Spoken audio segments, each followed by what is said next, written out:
ठाए ठाए से सहमे कई इलाके। 3 बदमाशों का हाफ एनकाउंटर, तेजस्वी के हाथ पांव फूले। बिहार में इस वक्त अपराधियों को यमलोक पहुंचाया जा रहा है, लेकिन ये तेजस्वी को पसंद नहीं आ रहा। बिहार में जहां एक बार फिर कई इलाकों में ठाए ठाए की आवाज सुनाई दी, तो दूसरी ओर तेजस्वी ने हो रहे एनकाउंटर पर सवाल दागे, जिसके बाद तेजस्वी पर ही सवाल उठे कि बिहार में अपराधियों का होता खात्मा तेजस्वी को क्यों पसंद नहीं आ रहा।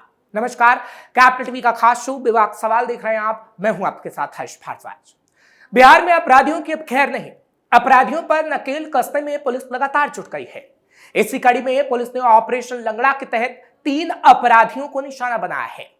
बिहार के सीतामढ़ी जिले में रविवार की देर रात अपराध और खौफ की एक घटना सामने आई, जब जिला पुलिस और विशेष कार्य बल यानी एसटीएफ की संयुक्त टीम ने कुख्यात गिरोह रंजन पाठक और कपूर झा के सक्रिय सदस्य राहुल झा, दीपक ठाकुर और लोहा सिंह को गिरफ्तार करने के बाद हथियार बरामदगी के लिए छिपे स्थान पर ले जाने की कोशिश की। सूचना के मुताबिक तीनों अपराधी लंबे समय से जिले में हुई हत्या, रंगदारी और लूट जैसी वारदातों में वांछित थे और पुलिस की निगरानी में थे। जैसे ही टीम उन्हें बाजपट्टी थाना क्षेत्र के संडवारा स्थित डोरा पुल पर लेकर पहुंची, तीनों ने अंधेरे का फायदा उठाते हुए अपने छिपाए हुए अवैध हथियारों से पुलिस पर फायरिंग शुरू कर दी। जवाब में पुलिस ने आत्मरक्षार्थ नियंत्रित कार्रवाई की, जिसमें तीनों अपराधी गोली लगने से गंभीर रूप से घायल हो गए। घटनास्थल से 2 लोडेड पिस्टल बरामद की गई है। घायल बदमाशों को तुरंत नजदीकी अस्पताल में भर्ती कराया गया, जहां उनका इलाज चल रहा है। पूछताछ में खुलासा हुआ कि अपराधी बाजपट्टी में आदित्य की हत्या, डुबरा में मुखिया के देवर मदन महतो की हत्या, लगमा में ब्रह्मऋषि सेना के पूर्व अध्यक्ष राम मनोहर शर्मा उर्फ गणेश की हत्या और सीएसपी संचालक की दिन दहाड़े गोली मारकर हत्या जैसी कुख्यात वारदातों में शामिल थे। लगातार हो रही इन हिंसक घटनाओं के बाद पुलिस और एसटीएफ ने गुप्त सूचना के आधार पर सटीक कार्रवाई की। पुलिस प्रवक्ता ने प्रेस विज्ञप्ति और एक्स पर भी बताया कि देर रात की कार्रवाई हुई और ये एक नियंत्रित हाफ एनकाउंटर था। घायल अभियुक्तों की निशानदेही पर बरामद हथियार और अन्य सबूत अब अग्रिम विधि सम्मत कार्रवाई के तहत सुरक्षित किए गए हैं। पुलिस ने कहा कि जिले में कानून का राज स्थापित करने और अपराधियों को सलाखों के पीछे पहुंचाने के लिए लगातार कार्रवाई जारी है। सासाराम में भी एनकाउंटर। वहीं बिहार के सासाराम में बढ़ैयाबाग मोहल्ले में भी पुलिस और अपराधियों के बीच मुठभेड़ हुई। पुलिस ने अपहृत शिक्षक को सकुशल बरामद किया है, जबकि 2 अपराधियों के पैर में गोली लगी है और 7 अपराधियों को गिरफ्तार किया गया है। घायल अपराधियों की पहचान कैमूर जिले के बिलौरी गांव निवासी प्रभात कुमार उर्फ सोनू गुप्ता और मुजान गांव निवासी सुरेश राम के रूप में की गई है। दोनों को पुलिस अभिरक्षा में सदर अस्पताल के ट्रॉमा सेंटर में भर्ती कराया गया है। मुठभेड़ में इंदल राम और रामाशीष शर्मा भी घायल हुए हैं। हथियार और कारतूस बरामद। पुलिस ने कार्रवाई के दौरान 7 अपराधियों को गिरफ्तार किया है। उनके पास से 2 देसी कट्टा और 15 जिंदा कारतूस बरामद किए हैं। गिरफ्तार अपराधियों से नगर थाने में पूछताछ की जा रही है और उनके आपराधिक इतिहास की जांच की जा रही है। इस पूरे ऑपरेशन में DIG Satya Prakash, SP Roshan Kumar, DSP Dilip Kumar और कुमार वैभव भारी पुलिस बल के साथ मौजूद रहे। ये पूरा मामला कपसिया मध्य विद्यालय के शिक्षक दिलीप कुमार के अपहरण से जुड़ा हुआ है। शुक्रवार शाम को वो अपनी बाइक से स्कूल लौट रहे थे, तभी अपराधियों ने उनका अपहरण कर लिया। देर रात अपहरणकर्ताओं ने शिक्षक के मोबाइल से ही परिजनों को कॉल कर 5 लाख रुपए फिरौती की मांग की। परिजनों की शिकायत पर पुलिस ने जांच शुरू की और बलथरी के पास से शिक्षक की बाइक लावारिस हालात में बरामद की। तकनीकी जांच के बाद पुलिस को पता चला कि अपहृत शिक्षक को तकिया बाजार स्थित एक अर्धनिर्मित मकान में रखा गया था। जवाबी फायरिंग में अपराधी ढेर। दरअसल छापेमारी के दौरान अपराधियों ने पुलिस पर हमला कर दिया। जवाबी फायरिंग में प्रभात उर्फ सोनू गुप्ता और सुरेश राम के पैरों में गोली लगी। पुलिस ने मौके से 7 अपराधियों को भी गिरफ्तार किया और अर्धनिर्मित मकान से शिक्षक को सकुशल बरामद किया है। अब वो अपने परिवार के पास है।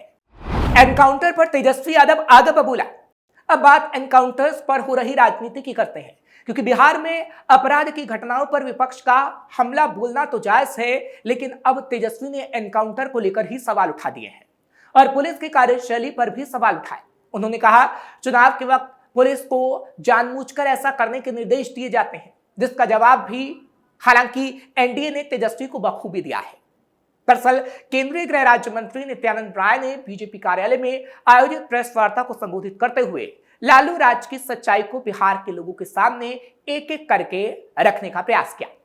विधानसभा में नेता प्रतिपक्ष तेजस्वी यादव पर कटाक्ष करते हुए राय ने राष्ट्रीय जनता दल के शासनकाल यानी 1990 से 2005 को बिहार के लिए दुर्भाग्यपूर्ण बताते हुए कहा कि 15 साल के बिहार की दुर्दशा के लिए अगर कोई जिम्मेदार है तो राजद और लालू परिवार है। राय ने कहा कि राष्ट्रीय जनता दल का मतलब अपराध, नरसंहार, अपहरण, गुंडाराज, जंगल राज है। पूरा बिहार जानता है कि किस तरह से 1990 से 2005 के शासनकाल में राष्ट्रीय जनता दल ने बिहार को लूट, अपहरण, हत्या, दुष्कर्म का केंद्र बना दिया था। केंद्रीय गृह राज्य मंत्री नित्यानंद राय ने कहा कि ऑफिशियल डाटा की बात करें तो लालू राबड़ी का शासन कम से कम 18,186 हत्या का गवाह रहा है, लेकिन यह संख्या काफी कम है। इसकी वजह यह है कि उनके शासनकाल में एफआईआर दर्ज ही नहीं होते थे। वही एफआईआर दर्ज होते थे जिनके लिए जनता अडिग हो जाती थी या फिर बीजेपी आंदोलन कर देती थी। अगर ये सारे हत्या के मामले दर्ज होते तो ये संख्या 1 लाख से ज्यादा होती। उन्होंने कहा कि रात तो रात, दिन में भी लोगों को घर से बाहर निकलने में डर लगता था। बिहार में हालात इतने खराब थे कि स्कूली बच्चों तक का अपहरण कर लिया जाता था। सरकारी आंकड़ों के मुताबिक 1990 से 2005 के बीच में 32,000 से ज्यादा अपहरण की घटनाएं बिहार में सामने आई। बिहार में अपहरण एक उद्योग बन चुका था और उस उद्योग के संचालक और संरक्षक कोई और नहीं, लालू परिवार और राष्ट्रीय जनता दल था। उन्होंने पूछा, क्या तेजस्वी यादव इस बात से इनकार कर सकते हैं कि राजद के 15 साल के शासनकाल में 32,000 से ज्यादा अपहरण नहीं हुए? क्या तेजस्वी यादव इस बात से इनकार कर सकते हैं कि अपहरण की सारी डील मुख्यमंत्री आवास से नहीं होती थी? क्या तेजस्वी यादव इस बात से इनकार कर सकते हैं कि अपहरणकर्ताओं को संरक्षण लालू परिवार का हासिल था? क्या इस बात से भी तेजस्वी यादव इनकार कर सकते हैं कि अपहरण के पैसे सीधे मुख्यमंत्री आवास नहीं पहुंचते थे? केंद्रीय गृह राज्य मंत्री नित्यानंद राय ने बिहार के लोगों को सावधान करते हुए याद दिलाया कि किस तरह 1990 से 2005 के बीच लालू राबड़ी के 15 सालों के शासनकाल में 18,136 हत्याओं को दिन दहाड़े अंजाम दिया गया था। 15 साल में जिन जिन अपराधियों ने हत्या को अंजाम दिया उन सभी को तेजस्वी यादव जानते भी हैं, पहचानते भी हैं, और उनमें से बहुत लोग राजद के विधायक हैं, जिलाध्यक्ष हैं और उनकी पार्टी के मजबूत स्तंभ हैं। और अब जब उन पर कार्रवाई हो रही है तो तेजस्वी तिल मिला रहे हैं। तेजस्वी पर एनडीए ने किया बड़ा वार। केंद्रीय गृह राज्य मंत्री नित्यानंद राय ने कहा कि 1990 से 2005 के 15 साल में 59 बड़े जातीय नरसंहार भी हुए, जिनमें 600 से ज्यादा लोगों की हत्याएं हुई, लेकिन एक बार भी लालू यादव के द्वारा पीड़ित परिवार को न्याय दिलाना तो दूर, घटना को लेकर संवेदनशीलता दिखाने से भी परहेज रहा। कहा कि मैं तेजस्वी यादव को चुनौती देता हूं कि अगर हिम्मत है तो आप स्वीकार कीजिए कि आपकी सरकार के संरक्षण में बिहार में नरसंहार होते रहे और तत्कालीन सरकार हाथ पर हाथ धरे बैठी रही। नरसंहार में आपकी सरकार ने क्या कार्रवाई की, इसका जवाब बिहार की जनता को दीजिए। बिहार में जातीय नरसंहार क्यों हुए, इसके लिए कौन जिम्मेदार था, किसने नरसंहार करने वालों को संरक्षण दिया? इन सारे सवालों पर आज तक लालू परिवार ने जवाब क्यों नहीं दिया? बिहार की जनता जानना चाहती है और जब एनडीए सरकार में कार्रवाई हो रही है तो आप सवाल उठा रहे हैं। दरअसल 1990 के दशक में जब बिहार के मुख्यमंत्री के तौर पर लालू यादव का शासन शुरू हुआ तो उसके बाद से ही अपराधियों का राजनीतिक संरक्षण बढ़ने लगा। कहा जाता है कि उस समय मंत्रियों के आवास अपराधियों के लिए गेस्ट हाउस होते थे, जहां अपराध के बाद उनको शरण मिलती थी। लालू राज में अपराधियों और राजनेताओं की साठगांठ का इससे साफ पता चलता है कि उनके राज में कई गैंगस्टर और माफिया नेता विधायक और सांसद तक बन जाते थे, जैसे शहाबुद्दीन, मुन्ना शुक्ला, आनंद मोहन और तस्लीमुद्दीन। लेकिन अब बिहार में ऐसा नहीं होता और ये बात सच भी है, क्योंकि बिहार में एनडीए की सरकार आने के बाद तस्वीर बदली है।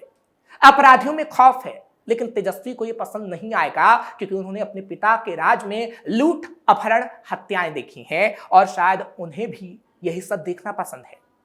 क्योंकि अगर ऐसा ना होता तो वह एनकाउंटर पर सवाल ना उठाते, जिसके बाद वो खुद ही कटघरे में खड़े हो गए हैं। फिलहाल आपको ये खबर कैसी लगी कमेंट सेक्शन में जरूर बताएं। खबर को लाइक शेयर करें, कैपिटल टीवी को सब्सक्राइब करना मत भूलिएगा। बेबाक सवाल लेकर कल फिर आपके सामने हाजिर होंगे। इजाजत दीजिए, नमस्कार।